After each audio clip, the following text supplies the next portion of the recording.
Bill तो मिल गया मुझे। अरे ये क्या है? ये बाबा, टीटी आज तेरा एनिवर्सरी है।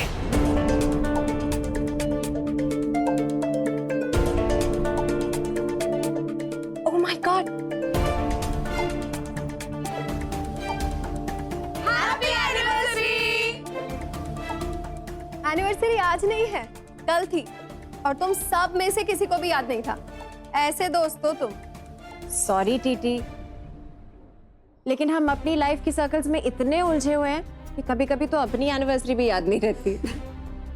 रियली सॉरी टीटी, पर माया सच कह रही है। वैसे टीटी, ये केक कल से पड़ा हुआ है, किसी ने काटा क्यों नहीं? मतलब तुम लोग इतने कहाँ बिजी थे? अब जानवी, क्या यार समझती नहीं है।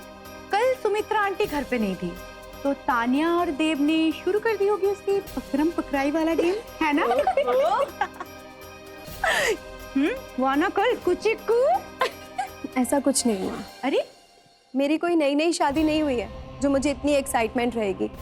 देव के लिए एक छोटा सा डिनर प्लान किया था, पर देव इतना थक हार कर आए थे ऑफिस से, और मैंने उनका अनजाने में मूड खराब कर दिया। क्यों? ऐसा क्या कहा तूने? माया, मैं तो समझ ही नहीं पा रही थी कि शिवाय के जाने के बाद से जैसे अपसेट मैं हूँ, देव भी उतने ही परेशान है। मुझे लग रहा था कि सब कुछ ठीक है, पर देव अंदर ही अंदर बहुत घुट रहे थे यार। मतलब ये कि अगर बेबी मुझे चाहिए तो देव को भी तो चाहिए ना। उनको भी तो कोई ऐसा चाहिए जो उनको पापा कह के बुला सके। सोना के बच्चे देने की बात से जो एक उम्मीद जगी थी, उसके जाने के बाद वो भी मर गई है। मम्मी जी कुछ नहीं कह रही हैं, पर मैं जानती हूँ कि वो भी तो चाहती होंगी ना कि इस आंगन में उनके पोते की किलकारियां गूंजे। मैं बहुत हेल्पलेस फील कर रही हूँ यार, मुझे कुछ समझ में नहीं आ रहा है, कुछ समझ में नहीं आ रहा। बाबा जी भी नहीं बता रहे कि मैं करूँ क्या। टीटी, तू कुछ भी बोल, मैं समझ गई। जब से शोना और बेबी गए हैं ना, सुमित्रा आंटी और देव भी सब कुछ के लिए इसको भी रिस्पॉन्सिबल ठहरा रहे हैं। Please TT. मुझे एक चीज नहीं समझ में आ रही, जो चीज पॉसिबल नहीं है उसके पीछे रात दिन परेशान होना क्या सेंस बनता है यार? बल्कि जो चीज पॉसिबल है उसके बारे में सोचो, लाइक अडॉप्शन। एग्जैक्टली। तू अगर अडॉप्शन के बारे में सोचती ना, तो ये डिस्कशन, डिबेट, इतने सारे प्रॉब्लम्स ये होते ही नहीं। लेकिन माया, जानवी, मम्मी जी को अडॉप्शन नहीं समझ में आता। उनको अपना खून चाहिए। टीटी, मैं इस घर के पीजी में ना 3 साल रह चुकी हूँ। सुमित्रा आंटी को मैं जानती हूँ बहुत अच्छे से, और if she is doing something like this, then this is unfair. एक पल को तो वो ये कहती है कि मैं बहुत मॉडर्न हूँ, मैं बहुत प्रोग्रेसिव वुमेन हूँ, और दूसरे ही पल वो अपनी बहू को बच्चे पैदा करने के लिए फोर्स करती हैं, टॉर्चर करती हैं। तेरी जगह अगर मैं होती ना, तो अब तक देव को लेकर घर छोड़कर चली भी गई होती।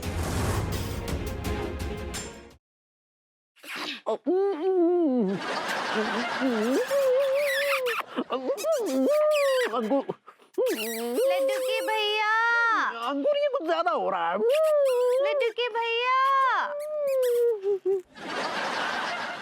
बेबी तुमने लाइट क्यों ऑन कर दी यार? तुम यहाँ हो तो रजाई में कौन है? कंबल के अंदर मैं हूँ सेठ जी।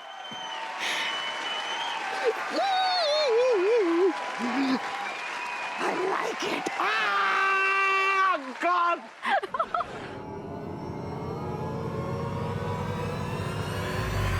जो दुनिया में मेरी सबसे प्यारी चीज छीनने की कोशिश करेगा, उसकी सारी दुनिया में खत्म कर दूंगी।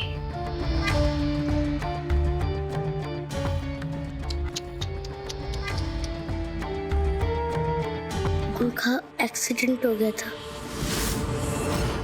हमें यही बताने आपको यहाँ लाए हैं ताकि अबीर मामा से मिल भी लो।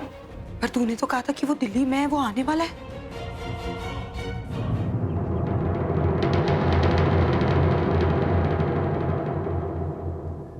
बाबा आ गए? पुलिस ने जरूर उस विजय से पैसे लिए होंगे। अभी जूनियर इंस्पेक्टर का फोन आया था। कोई कौशल है जिसके सीसीटीवी हैक होने के नाम पर वारंट निकाला गया है। पर तू चिंता मत कर, मैं उस विजय को सजा दिलवा कर ही रहूंगा।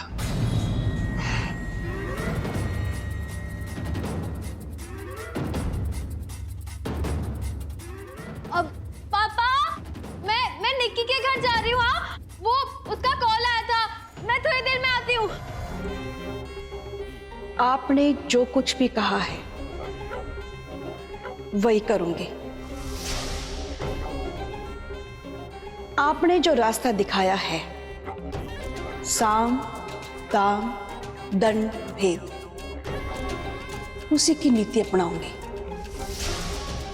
और ये बड़ों को अपने घर की खुशियों से दूर रखूंगी। फिर उसके लिए मुझे चाहे कठोर से कठोर कदम उठाना पड़े, जो संभव कोशिश होगी मैं करूंगी।